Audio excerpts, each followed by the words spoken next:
everyone, welcome back to the Analyst of Vajiram and Ravi. I hope you all are doing good and your preparation is going well.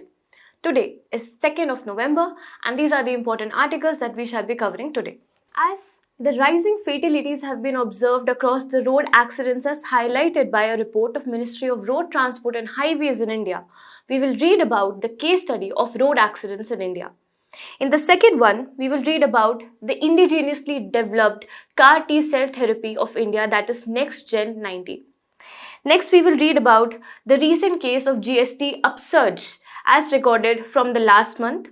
And then we will see about UNESCO Creative Cities Network, because our cities Kozhikode and Gwalior have been included into it. And in the last one, we will read about Shantiniketan-Visva Bharati row as it is going on due to installation of a plaque. We will read about these UNESCO World Heritage Sites. So let's get on to it. Our first article is about the road accidents in India and how can we improve the safety. So what is the context? Recently, a report has been published by the Ministry of Road Transport and Highways, and it has highlighted that while the number of accidents, the road accidents have decreased across the decade, but the number of fatalities, that is deaths caused by these accidents, have been on a rise. So we will be reading about the road accidents in India. Why are we reading this? Because roads form a very important part of the infrastructure part of syllabus, that is in the GS3. And what are the associated government policies? We shall be reading that also. So we will also try to cover GS2 part of the syllabus.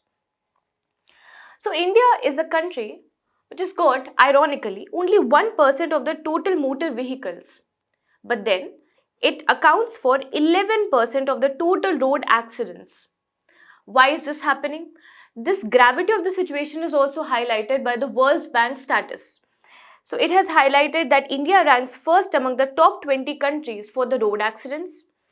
It has also highlighted that the total cost bearing on the Indian economy due to the road accidents and the injuries is up to 3 to 5% of its GDP each year. What has this recent report highlighted for us? That if we see the scenario of India right now, there are 53 accidents and 19 deaths happening every hour in the past year. It has also recorded an 11.9% increase in the accidents and up to 10% increase of the fatalities due to these accidents. It is also highlighted that there is severity of road crashes going on, which is how many number of deaths are recorded out of the 100 road accidents or injuries that have happened. So the severity in case of India is very high. It was 28% back in 2012, but right now it has grown up to 36.5%. So hence, the concern is not only the road accident, but also the associated fatalities and also the rise in their number. Then, it has also calculated the stats for various states. Maximum number of severity and road accidents have been seen in Uttar Pradesh, then in Tamil Nadu, and then in Maharashtra. So therefore, we need to analyze what are the main causes of road accidents or the increasing road accidents and associated fatalities in India. Well, there are multiple causes. We can broadly divide it into the infrastructural causes, the risk and negligence of the human driver causes, then poor vehicle safety standards causes, poor enforcement of the law, and some of the loopholes that are existent in the Motor Vehicles Act. So if we start analyzing it, the infrastructural deficit, this is the first cause. Infrastructural deficit due to poor condition of the roads, due to poor maintenance, poor use of materials. Not only that, poor designs are also there. Many a times you are able to see narrow lanes, single-sided lanes with sharp turns, U-turns, which is very vulnerable to accidents. These are some of the infrastructural deficits. Then there is risk and negligence involved as well. For example, rush driving or reckless driving or negligent driving, where you are overspeeding. And in fact, if you observe this data, you will see that the major causes of road accidents in India as recorded in 2021 has said that more than 70% has been due to overspeeding. And dangerous reckless driving or overtaking has been given the other 30% of the share. So which means approximately 90% of the total share is because the driver is driving with negligence or with a risk-taking behavior, which is not safe for his life. So Intoxication is another, or intoxication by alcohol, intoxication by drug is another reason why people are not able to maintain the balance or keep their awareness and alertness on while they are driving. Then there is overloading in order to reduce the total transportation cost, but at the same time, what you're compromising with your life. So these are some of the negligent behavior showcased by humans, showcased by the drivers, which are leading to road accidents. Then weak vehicle safety standards in India, as observed by a global standard regulation authority.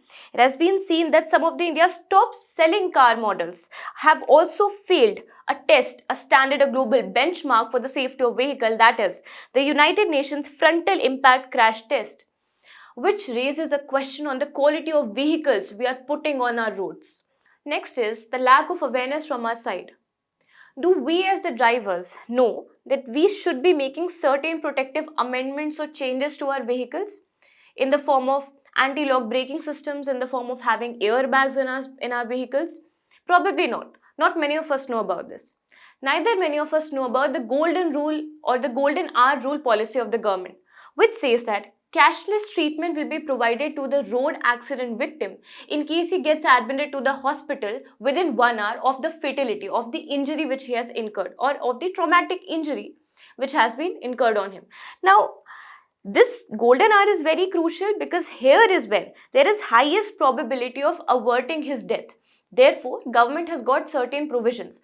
So we as onlookers should also become good Samaritans whenever we approach a road accident, and we should try to report the person to the, or admit the person to the hospital in the golden hour time. But many of us are unaware of this. As a result of this, the fatalities have been on a high. Next is the issues with the existing Motor Vehicles Amendment Act of 2019. Now, in order to create deterrence among people against not wearing the safety gears like helmets and seat belts on, government has increased the penalties from this Motor Vehicle Amendment Act of 2019. But the issue with this is there's limited fine paying capacity of the Indians. Now, as a result of this, people are not paying the fine, and hence the compliance of the safety rules and the due deterrence is also not seen in the ground level as it was thought upon by the Motor Vehicles Amendment Act. Now, what can we do about it? The first and the foremost measure is to take and to accept the fact that we need to attack multiple prongs. We need to have a multi-pronged approach in this regard. We need to create education. We need to create engineering of both roads and the vehicles. We need to have strong enforcement of the existing safety standards and laws, and we also need to provide emergency care to the citizens so that the road accidents or the injuries do not convert themselves into fatalities.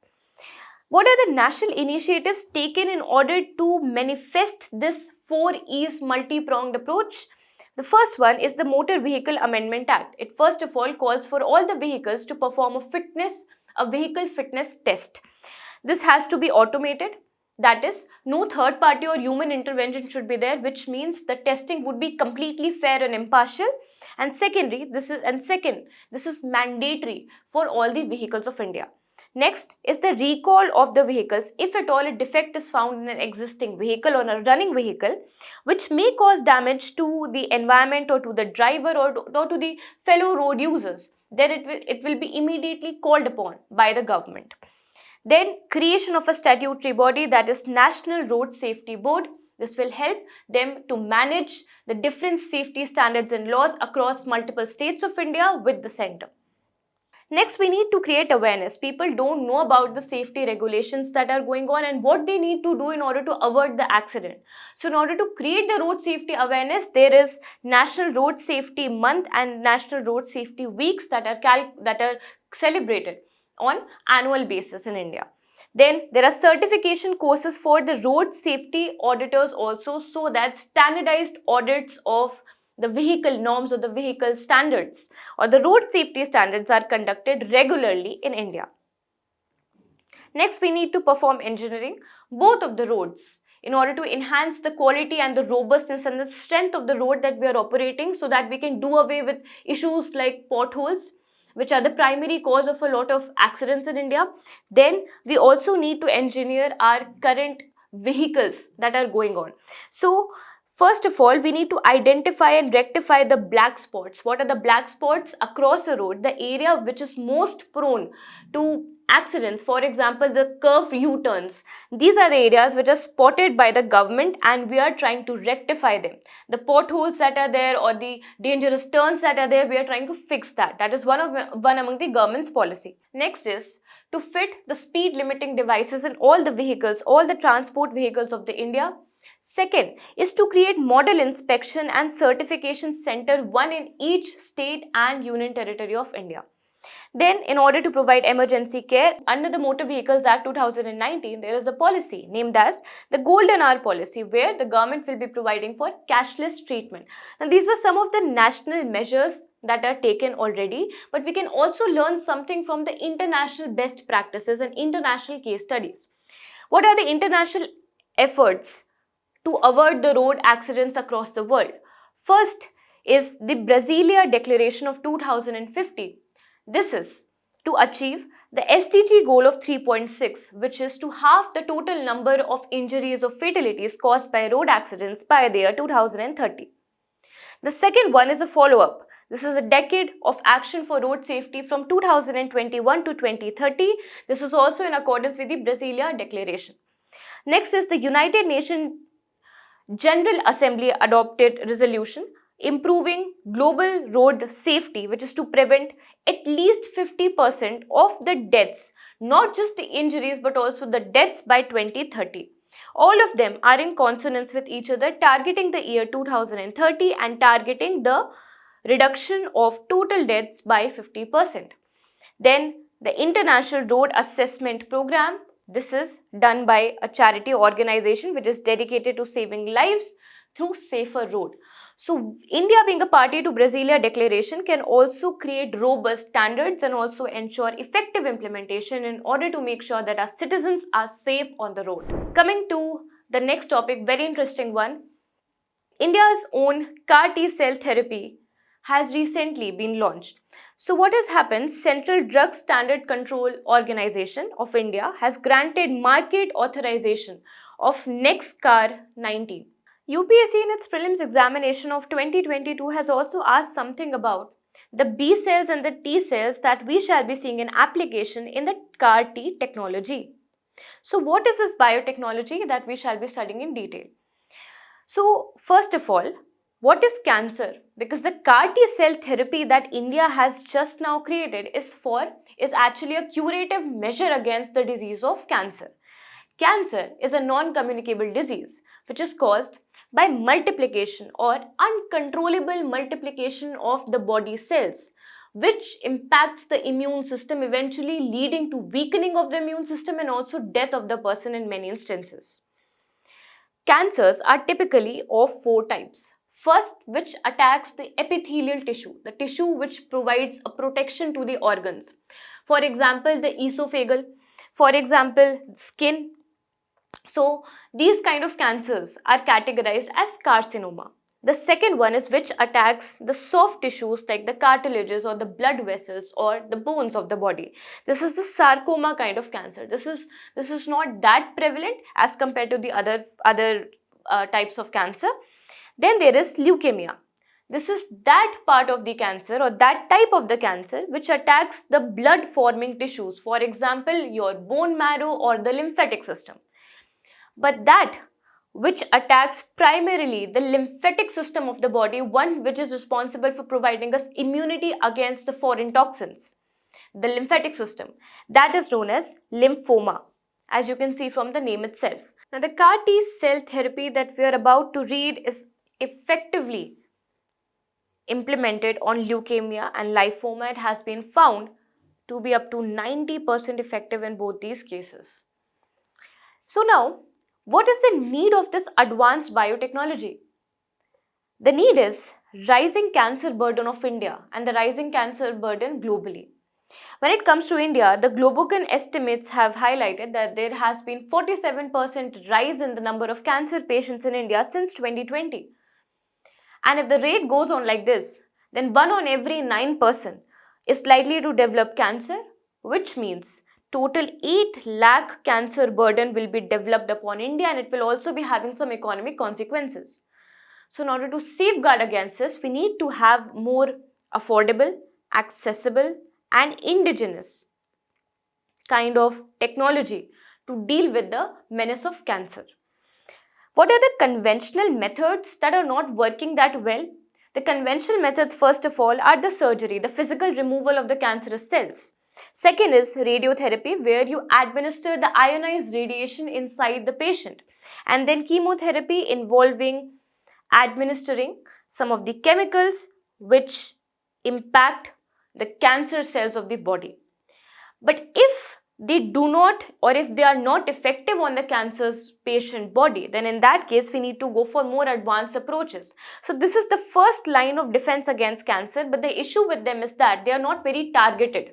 They are not very specific in their treatment. They not only attack the cancer cells, but they also attack other cells of the body, essentially the immune cells of the body, impacting the overall health of the person. Therefore, we need to go into more targeted, more specific methodology, which is the CAR T cell or using the bioscissors, which is CRISPR-Cas9, a question which has also been asked by UPSC, and we shall be reading it in detail in some other lecture. So right now, let's come into the CAR T cell therapy, which also stands for chimeric antigen receptor T cell therapy. Now let's break down the word in order to understand the concept. So what is chimeric? Chimeric means creation of a hybrid protein, where you are splicing up two different proteins into a single gene or into a single cell. So now this cell is of a hybrid nature. Next is, we are creating a hybrid protein, a chimeric cell, which is of antigen receptor type. So what is an antigen? Antigen is that harmful substance that is trying to enter into your body, which can potentially cause disease. So, in order to receive and track and capture this antigen, which can cause disease, we are creating these hybrid proteins. So, these are artificial cells that are created, and these cells are particularly lymphocytes or the T cells of the body. What are T cells? That we shall be studying in the next slide. But right now, please understand, these are the ones which provide immunity to your body. So what we are trying to do? We are trying to strengthen up the immunity cells of your body via artificial means, and that is what is the CAR T cell therapy all about. Now, unlike chemotherapy or the radiotherapy that we have seen before, the conventional methods, it does not uses drug delivery, which could have potential implications as well on the body. It rather uses patient's own cell. So a patient's blood is extracted, out of that white blood cells are taken out. From white blood cell, lymphocytes are taken, and specifically T-type cells, T-type lymphocytes are taken out of the body, and then they are engineered. They are engineered or they are modified so that their binding capacity with the antigens or the substance that is going to attack the body becomes more strong, so that it can effectively bind with the protein or with the antigen. In this particular case, in the case of NexCAR19, the protein or the antigen that we are going to target is named as the CD19 protein of cancer cell. So basically, what we are trying to do, if you want to learn it in a layman language, we want to enhance the magnetic property of our T cells so that they can effectively bind with the harmful cells. The moment they bind with them effectively, they will be able to damage and destroy the cells which are trying to damage our body. It is as simple as that. Now, what is the significance of using the CAR T cell therapy? The significance is that patients who haven't responded to the first line of treatment, that is the conventional method of radiotherapy, chemotherapy, they can be administered this after giving them the previous combination. So only once you have been administered the chemotherapy, then only you will be taken up for the CAR T cell therapy. The success rate is quite high, especially for the case of leukemia and lymphoma, as I have already told you. Then the cost is comparatively high because this is a new type of technology, but nevertheless, the Western alternative that we have of this therapy is about 10 times more costly as compared to the indigenized alternative that is getting created by India. Next, This will help us to have more specific targeting of the antigen cells. So it will have higher clinical efficiency, and it will also not affect the harmless cells, that is the immune system, the helper cells of the body. This is again one of the important functions. Now, how does NextCAR19 works? See, our body already has advanced defense systems in the form of T cells. But what happens when the cancer strikes the body? It weakens the receptive ability of the T cells, because it also starts attacking the T cells, as I've already told you. Now, because it is attacking the T cells, they are also getting weakened. Because they are getting weakened, they are not able to attach themselves to the antigen effectively and thereby attack on them. In order to improve the strength of these T cells, they needs to be genetically modified.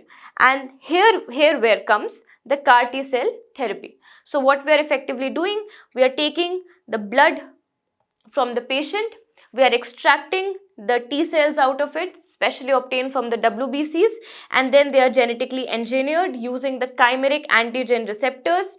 After adding these receptors to the cells, they are grown multiple times, and then they are induced back into the blood of the person or the cancer patient, and effectively it tries to cure the person, or it tries to minimize the impact of the cancer cells or multiplication of the cancer cell.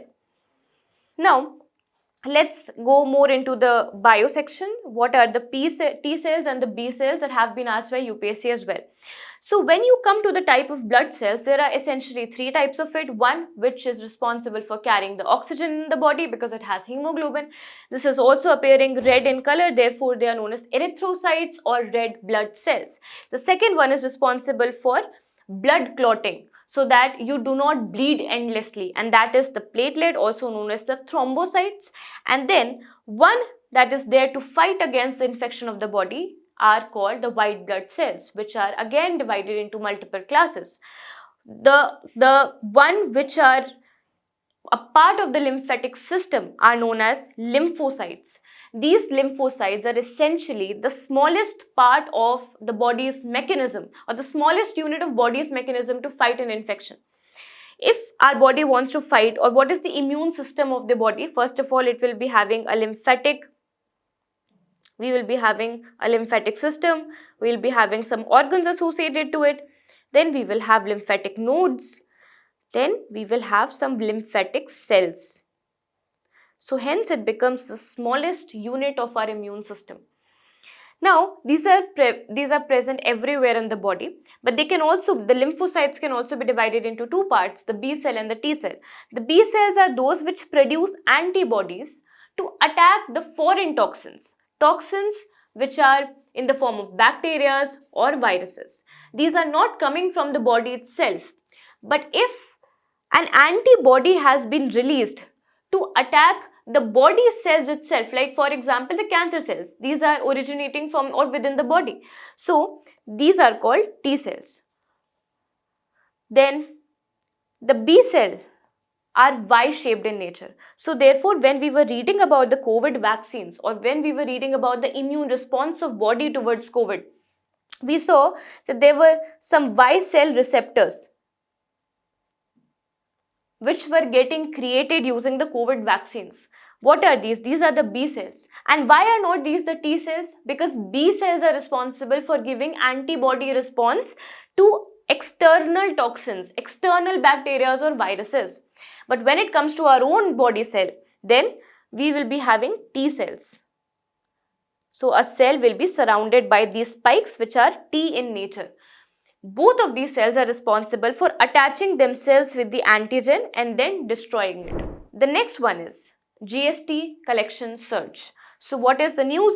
That recently it has been observed that in the month of October, as recorded according to September's collection, we have seen a 13.4% GST collection surge, which is the second highest level since its rollout in 2017.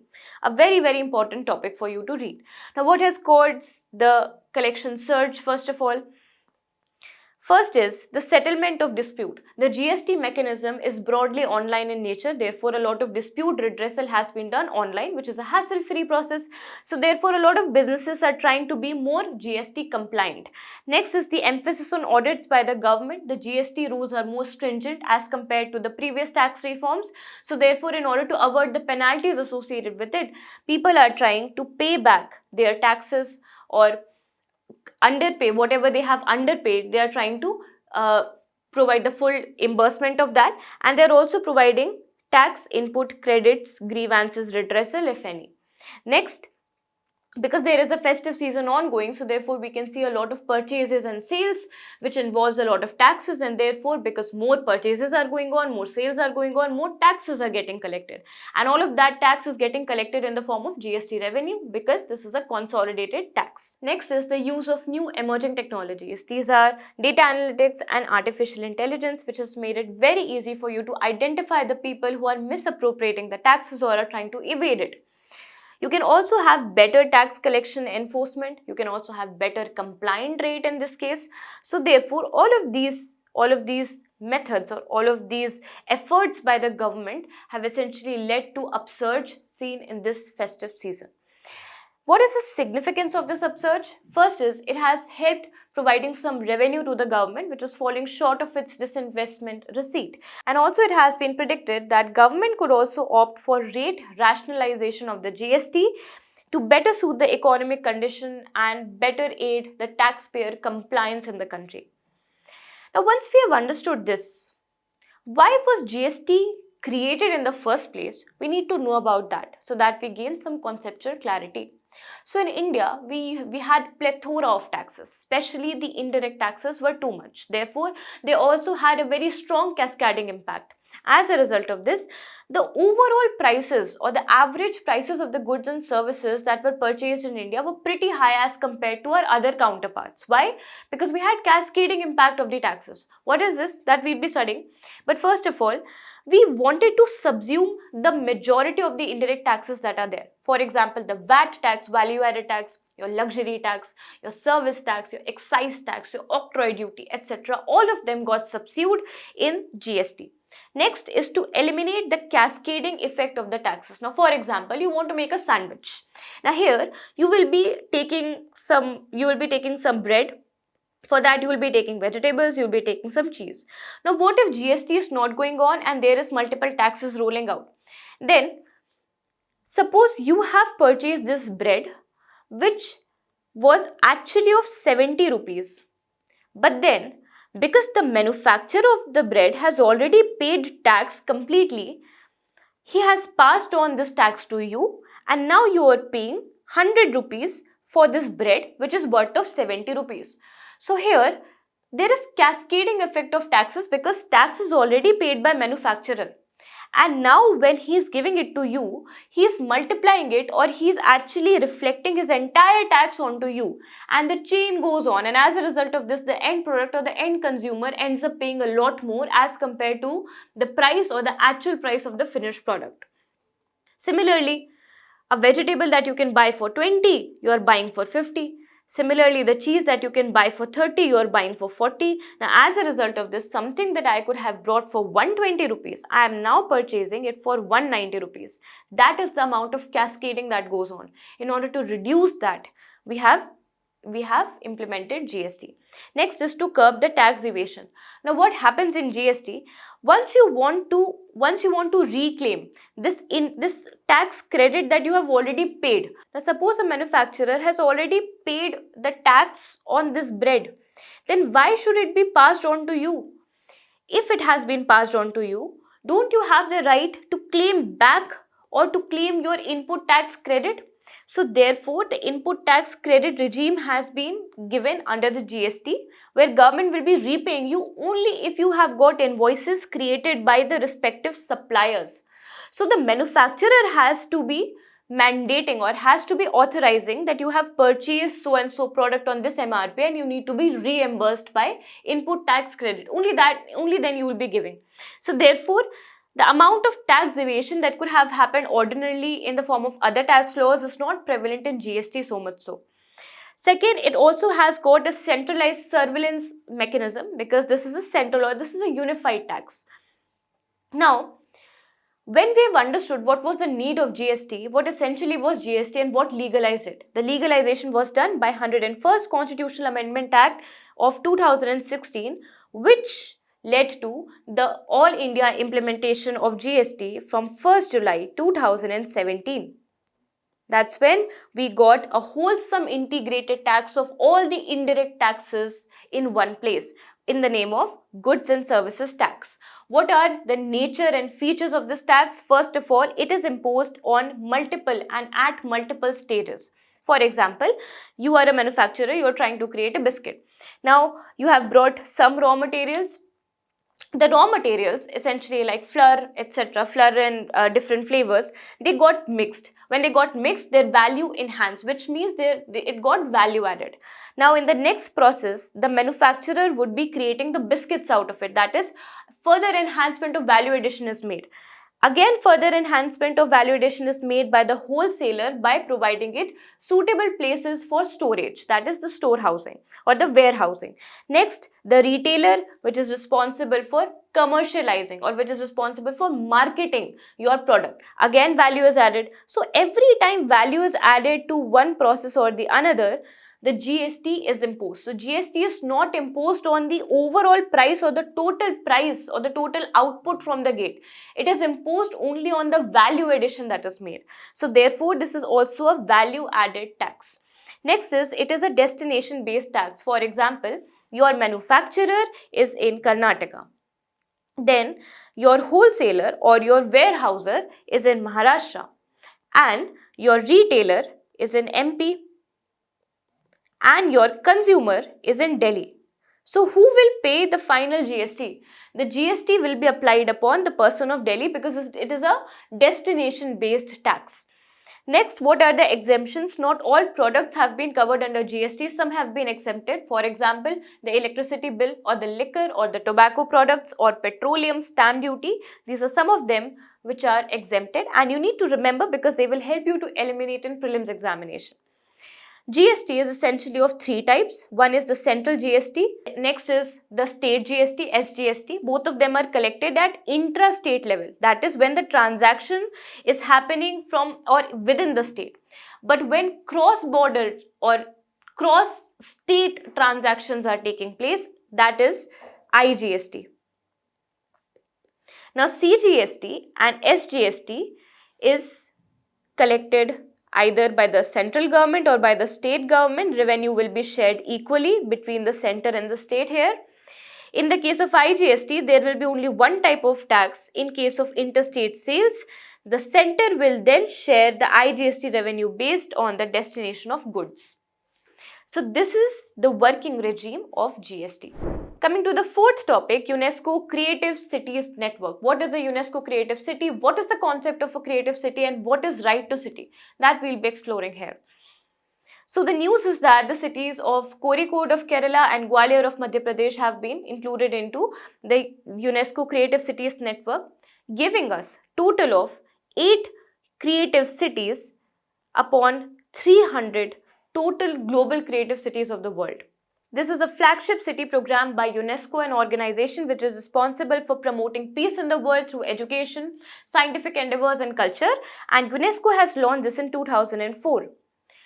Why is the network created? In order to promote the cooperation between multiple cities that are having creative cities in them, that is, which recognize their culture and creativity as the drivers of sustainable urban development or drivers of their economy. So in order to assert or in order to have cooperative or cooperation between them, we are promoting or we are creating the Creative Cities Network. Indian cities that are a part of it, here is a list given, you can have a reading. Now, what is the idea of creative economy? Creative economy is one which supports the culture and creativity of a city, of an urban city, alongside aiding the economic growth and the job potential of the place. Therefore, we are doing two things. First of all, we are preserving our cultural heritage, and second, we are also using it to boost our economic potential by providing more employment opportunity and increasing our overall economic growth. Next is the concept of right to city. So this was put forward by the World Charter on Right to City in 2005. So according to this concept, the right to city means to live in a healthy and sustainable urban environment where you're allowed to access the common goods and resources without any discrimination. So this asserts the right for all the urban inhabitants, not just to the citizens, to live in spaces or to live with those facilities that are essential for the quality of life. Then it enables for them to participate in the decision making of the urban governance of their cities. It also enables them to appropriate the urban spaces and appropriate the urban resources. It does not mean that it's going to guarantee you the public services that are there. You need to get this clear. The services that are the common services, common goods and resources are the ones which you will be having right upon according to the right to city concept. Coming to the last topic, UNESCO World Heritage Sites. These two have been on a political row because of the plagues installed at them. So we'll be reading about these two monuments or these two locations. So Shantiniketan is located at the Birbhum district of West Bengal. Shantiniketan is a campus which was initially created by Debendranath Tagore, the father of Rabindranath Tagore, in the year 1862. It was initially ideated as a place which is very peaceful and conducive for meditation. So it was initially ideated to be an ashram, or rather be a brahmacharya ashram. But then comes Rabindranath Tagore, and Rabindranath Tagore in 1901 creates or takes up a significant portion of the land and starts creating educational center over there. So he started the Visva Bharati University. So Visva Bharati University right now is a centralized university inside the Shantiniketan campus. Shantiniketan initially was known as Bhupdanga, and then Debendranath Tagore, he changed the name to Shantiniketan in order to reflect its meaning, that is the abode of peace. Then, as we have said, that Rabindranath Tagore was responsible for converting this Brahmacharya ashram model into an educational model while establishing Vishwa Bharati University. It has recently become the UNESCO World Heritage Site, very important from prelims point of view. Now, let's also quickly talk about Vishwa Bharati University. So, it supports the ideology or the educational ideology of Rabindranath Tagore, who promotes open learning or nature-based learning and providing a lot of flexibility to both the tutor and the person who has been taught, the pupil. So it is the first living university, because most of the UNESCO World Heritage Sites that you see are dead monuments. This is the only one which is a living monument. So this is the only living or the first living monument to get heritage tag from UNESCO. What is the speciality? It's very interesting actually that the student can go and ask for demand for a very unique course. If the course does not exist in the university, then it's a responsibility of Vishwa Bharati University to create that course for those students and then to teach them. Teach till when? Teach till they feel satisfied, both the teacher and the pupil. It also supports nature-based learning or open learning, as I've already told you. So this was about our UNESCO World Heritage Sites, Shantiniketan and Vishwa Bharati University. I hope you have learned something from today. Thank you so much. Have a nice day.